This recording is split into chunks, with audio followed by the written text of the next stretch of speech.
Hello everybody on the internet tubes. It is your good friend Jonathan with my homeboy Eric here. Yo, over at the neighbor's house, chilling out tonight. So anyway, we're back today. We're going to talk about just a few things actually.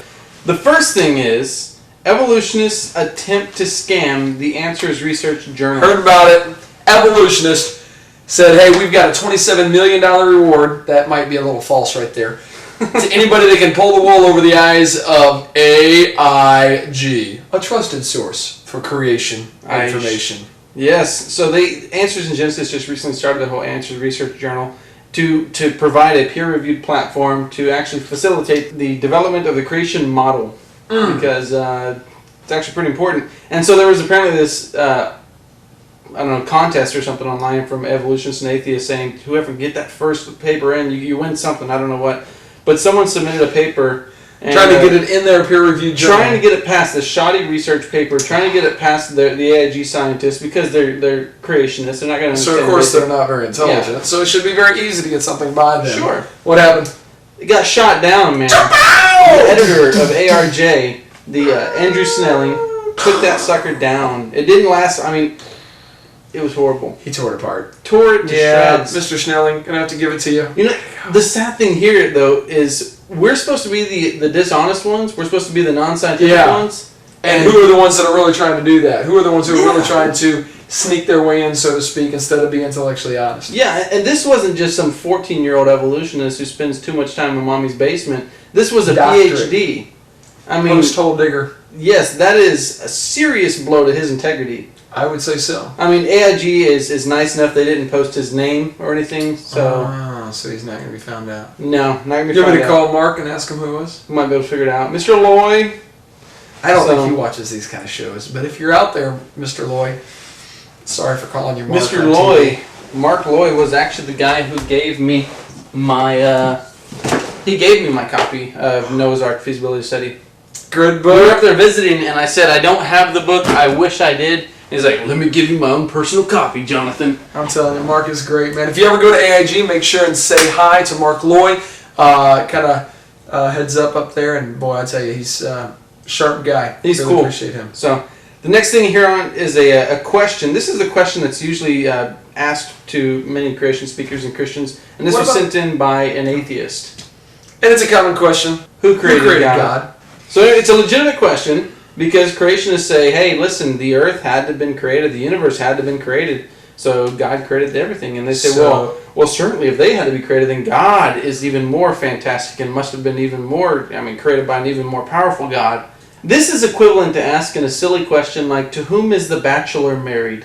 Yeah. It ignores one of the fundamental aspects of the subject and reason in discussion. Because the question itself assumes something. Yeah, it's like, okay, bachelor married. The term bachelor means that they're not married. Yes. So to whom is the bachelor married is a very poor and shows a lack of intelligence on the person asking the question. Mm-hmm. And when you ask who created God, you're asking similar thing. A silly question because you're assuming, and first of all you don't have a proper perspective of God, and you're assuming that God had a creator. The question has a built-in assumption. Yeah. So we look at it now. The universe, of course, needs a creator because it needs an external cause. I won't say creator on the outside, but it needs an external. Don't go cause. ID on me, John. Something don't back down to ID. do this, man. So because we look at the universe today, we see that entropy is increasing. Everything just going to crap. It's all becoming more and more useless.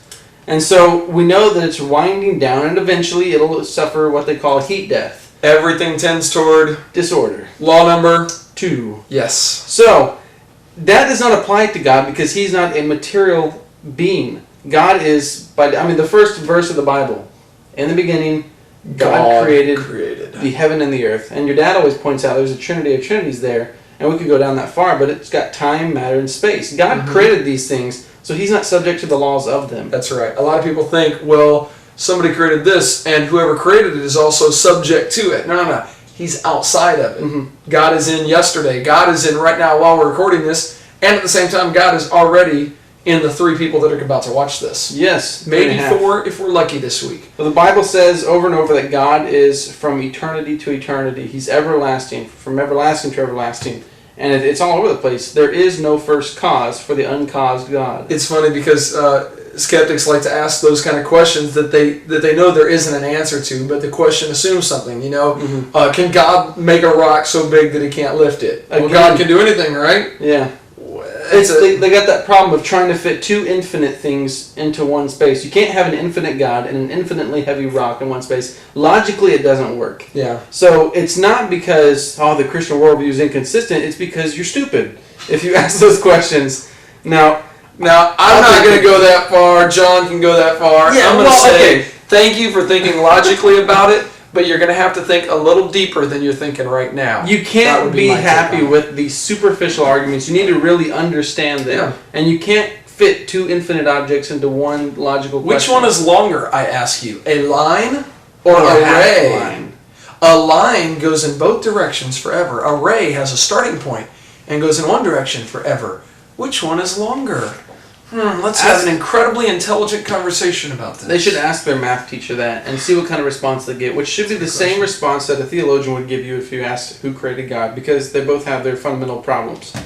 Now, a lot of people, there's a lot of Christians and theologians out there who just don't really care about this kind of stuff. Yeah, they really compromise the whole situation of science and God, and they try to, they assume that if they practice science, then when they practice their faith, their religion, they have to kind of take off their science hat and put on their God hat, and or their theology hat. And I really don't see the two as that separate.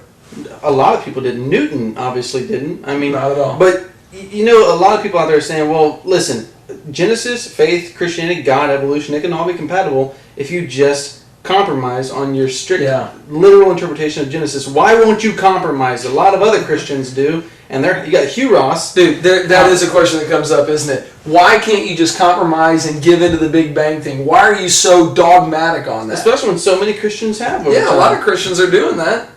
So what's the big deal? It doesn't make it right. That's like saying, Eric, you're married, man. Why won't you cheat on your wife when so many husbands have? You're not supposed to. That's a good analogy. I mean, you're not supposed to. You've made this commitment. It's not right. I like that. That's not right. Why you shouldn't? I mean, you debated. You just actually had a recent debate. I did Friday night. We had a debate with Dr. Farmer from University of Georgia in south of Atlanta, not Georgia Tech, but University of Georgia, and doctorate of biology there. And by the way, Dr. Farmer, thank you for debating with me. I appreciate it. We had a 1-hour debate, and it was just one question after another. We each got 2 minutes to respond to it, so there wasn't a lot of back and forth talk, even though I used a little bit of my time to get back on some of his comments just because I wanted to. But he was a compromiser. He said, look, I have no problem in believing in the Big Bang and in God. He said God started the Big Bang. 13.8, he put it at 13.8 billion years ago. God started the Big Bang, and that's what allowed everything to take place. Yeah. I think that's a compromise situation. You're trying to practice a little bit of religion, a little bit of faith, while at the same time holding on that, well, maybe science has proven the earth is billions of years old. Well, they want to cherry pick what they believe from the Bible. Yeah. That's why you need to ask these people, who is your authority, or what is your authority, and how authoritative is it? Yeah. These people want to believe that Christ died for their sins, and I'm not questioning, their salvation. I'm just saying it's inconsistent, and we're going to show you why. They want to believe that Christ died for their sins. They want to believe that Christ can command the waves and walk on water and raise the dead, but they don't want to believe what Christ says. About Jesus says what Jesus says about the beginning. Yeah, he backed it up too about the beginning. They don't want it, so it's not. It's like out of the Bible. Well, we're going to take the part where he died for my sins. That way, I can feel. So good. I benefit. I benefit. I go to heaven. And the miracles, we'll go ahead and take those because hey, Jesus might have been able to do that, or maybe we won't. Some go back and forth on the miracles.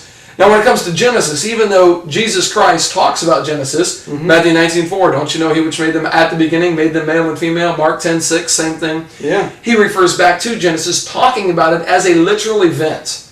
I don't know about you, but dude, when a guy raises from the dead, and he's talking about Genesis as a literal event, I'm going to believe the guy. I tend to believe him. When the guy can raise his hand and command the storms to calm, I'm going to believe that he is a reputable and credible source for wisdom. Better listen. I mean, the Bible says the fear of the Lord is the beginning of wisdom, not a degree. That's not the beginning of wisdom. Yeah. Unfortunately, we got that backwards today, and a lot of people like Hugh Ross, they say nature is a 67th book of the Bible. Not considering that nature has been pretty screwed over by a global flood.